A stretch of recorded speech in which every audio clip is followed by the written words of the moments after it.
Welcome to the Leadership Intelligence Podcast. My name is Charles Rogel, and I'm the Vice President of Products and Marketing for DecisionWise. Today I'm talking with Tracy Maylett. Hi, Charles. Good to be here. Tracy is one of the co-authors of the book, The Employee Experience, How to Attract Talent, Retain Top Performers, and Drive Results. He's also the CEO of DecisionWise and holds a doctorate degree in organization change. And he was also the co-author of the book, Magic: 5 Keys to Unlock the Power of Employee Engagement. Today we're going to be talking about Chapter 2 of the book, The Employee Experience, which is titled The Expectation Gap. Right.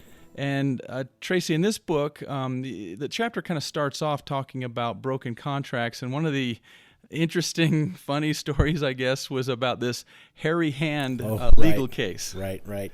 Yeah, my co-author, Matt Ride, may be better to describe this as he's an attorney, but I love this case. Basically, it's Hawkins versus McGee, and more known as the hairy hand case. So every first-year law student studies this case regarding contracts and relationships. But basically what happens is George Hawkins' hand, a number of years ago, this is back in 1929-ish, had been scarred.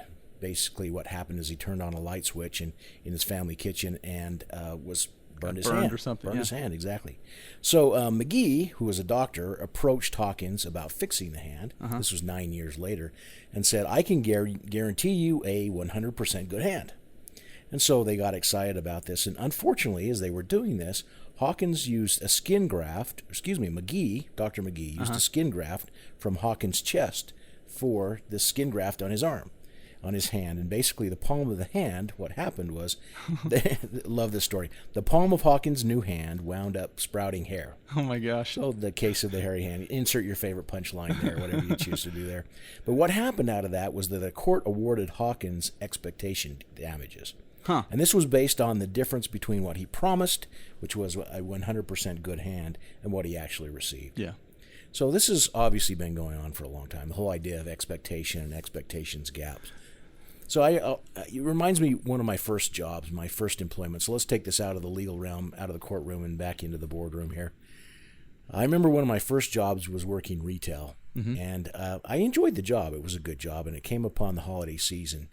And as that was happening, when I was selling, so I was selling electronics. And I had done fairly well and managed to make a commission. I was paid on the commission. And as I started selling more, as the Christmas season came closer and the holidays started to pass, as we got through Thanksgiving, I realized I was selling more and more, obviously because of the holiday season. Yeah. So as I was doing that, I had a young family, and I started to budget for my family. I started budgeting for gifts and things like this.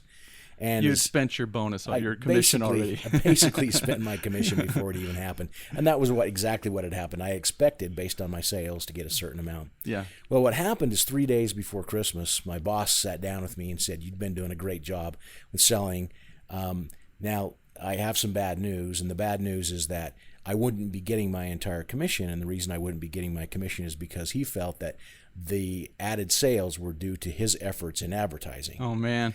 So I had certain expectations. In fact, I'd made certain plans around those expectations, and then my boss came in and said, those expectations are different than my expectations.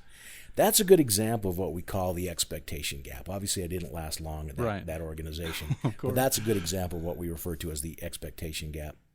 So in the book, you also kind of illustrate that gap using this analogy about a radio receiver.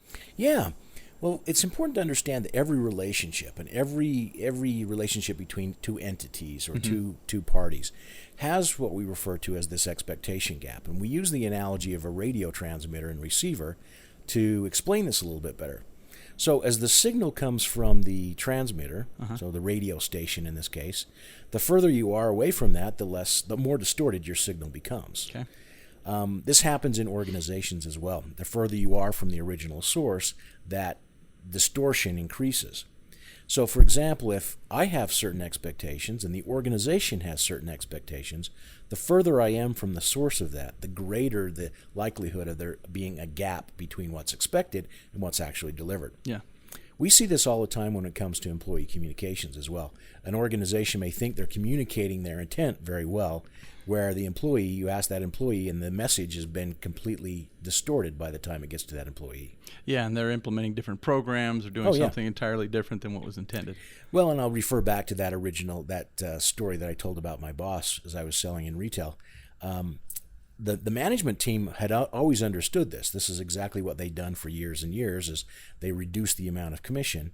But that message didn't get down to me, and so my expectations were different. Oh man, this happens every day in relationships and organizations. Well, and that's one of the examples you also list in this chapter is about the research done on couples and relationships and their expectations going into a relationship. Yeah, there were a number of studies that were done on this one, and one of the more recent was actually funded by psychological organizations, and a college was part of this as well. But they basically were studying couples relationships. And of particular interest was whether or not expectations for marriage happiness, so whether they were high or low, as well as the perceived expectations on how spouses would behave, played any role in overall marital bliss. Yeah. So basically, if my spouse has certain perceptions or expectations of me, were those expectations met, and how did that play on to our relationship? So basically, they started this study with 82 couples. 17 of those couples were divorced by the end of the study. And of those remaining 65 couples, the results showed that those who had high expectations for happiness in the early stages of marriage, but poor relationship skills, they experienced very sharp declines in their marital status or the satisfaction over the first 4 years. Makes sense. Yeah, so what they were doing is they were looking at these couples to start with, and they studied them over a 4-year period of time, and they said, do they have relationship skills such as communication, the ability to talk through things, conflict management skills. And then on the other side of the spectrum, they looked at, do they have high expectations for each other? And they compared these. And basically, again, that study showed that those who had high expectations for happiness or high expectations of their partners and had poor relationship skills, they tanked. No big aha right there. Yeah. Right? Makes sense. But what was really interesting is that those who had low expectations for their spouse and low skills didn't show the same level of decline in satisfaction. So you catch that. Basically, those who had a high expectation and limited ability to fix the bad relationships, they were basically in for a bumpy ride. Yeah. But those with lower expectations for the relationship or their partner's behavior and poor relationship skills didn't experience that much of a drop. Interesting. So I guess the moral of the story is don't expect much out of your spouse. Well, I've been right? telling my wife that for years. Yeah, you're one of the couples that was studied here. Lower your expectations, you'll be much happier. Now let's take this one step further. As they were studying some of the things that they were looking at in this overall research project, they looked at the relationship skills, but they also looked at the external environment. So they said things like the financial, what's your financial situation, and the other parts of the marriage. And what was found very clearly is it was about expectations. It wasn't about the outside factors of the relationship that caused happiness. Were your expectations met? If they were met, you were likely to be happy, regardless of what type of circumstance you lived in. So let's take this back out of the relationship and back into corporations. Yeah, so how does that apply to how an organization treats its employees then? We have a lot of organizations that we work with that basically try to perk their way to satisfaction. Yeah. Perks are great. Perks are wonderful. But at the same time, they don't cause satisfaction or engagement. An employee is much more likely to be satisfied and happy in that environment if that employee's expectations are met. Sure. Regardless of what perks are thrown at that individual or the working situation that individual finds himself in. So it's more than about the employees or the person in a relationship, their perceptions about the arrangement and the experiences that they have, as opposed to the actual maybe events that happen. Yeah, the employee experience is about perception. So I'll give you another example here. I have the opportunity to work every once in a while. I serve on a board of directors for a charitable organization, and basically they work in third world countries, and it's a bunch of college students. So these are 300, 400 college students that basically spend their summers working in these third world countries.